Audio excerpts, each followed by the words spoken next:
Meet Ute, being the apple of mother's eye and a nice girl. She's 7 now. She has already been taking singing and dancing classes for a few years and has great results. But just a few years ago, dancing was the last thing Ute and her mother were thinking about.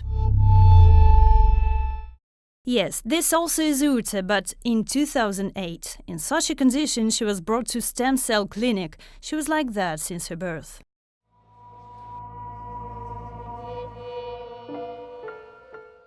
Ute was born in 2006 in the city of Kaunas in an ordinary maternity hospital. In this very place, she was first. Ute had poor health from childhood. She was able to sit only at the age of 2.5, but only with assistance and supported by the pillows. She couldn't even hold anything in her hands, but she was smart. When you looked in her eyes, you immediately felt she understood everything you were talking about. She wasn't able to talk. She even couldn't lick her lips. The child required a continuous care. Over the number of years, mother and her little girl visited a lot of doctors of various specialties, but kids' health conditions were getting worse by day.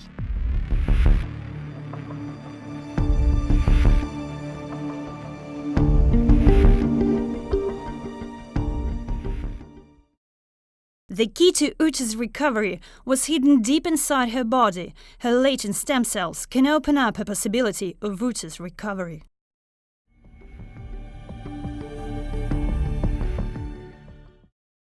Using cell-based therapy with stem cells is a real chance to get cured. Ute and Erika were ready to leave for Moscow. Family and friends tried to discourage them. A long way, unknown country, unpredictable results. However, the mother had already decided. She and her daughter will go to the Clinic of Modern Medicine in Moscow.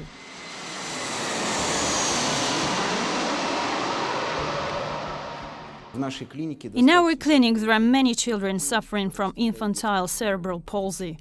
Therefore, bringing this child to our clinic was not an unusual event. People say a doctor has to be cold-blooded and calm as much as possible, and he should show no emotions while communicating with patients. Nevertheless, I, like any doctor facing these kids, felt nothing but a boundless compassion.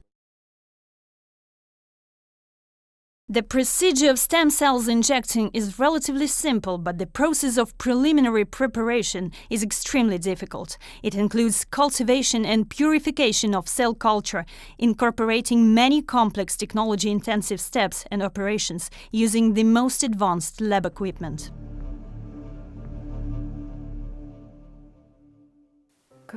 When I made a call to the stem cell clinic for the first time, I was asked to send Ute's complete medical history and all other relevant information, and then we scheduled the first appointment. Of course, we were confused, a big foreign city, and we are complete strangers, but the clinic took a good care of us. Being met at the airport, we felt relief. We settled at a good hotel, which was found for us by the clinic manager. After the first injection, we came back to the hotel and received several follow-up calls from the clinic. Doctors checked how my daughter was feeling, her temperature and so on. Even when we came back to Lithuania, they continued taking care of us.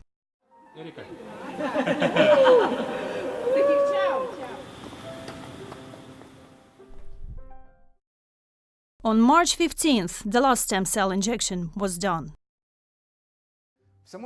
There's nothing miraculous in the stem cells injection procedure. Usually, we use standard IV administration equipment.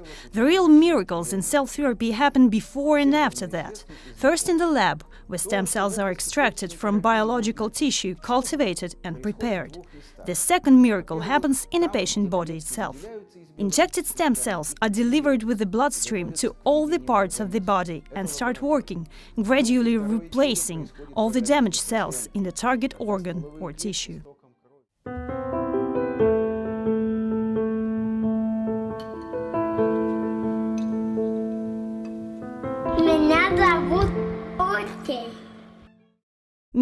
Ute again. Her mother wasn't afraid to ask for help.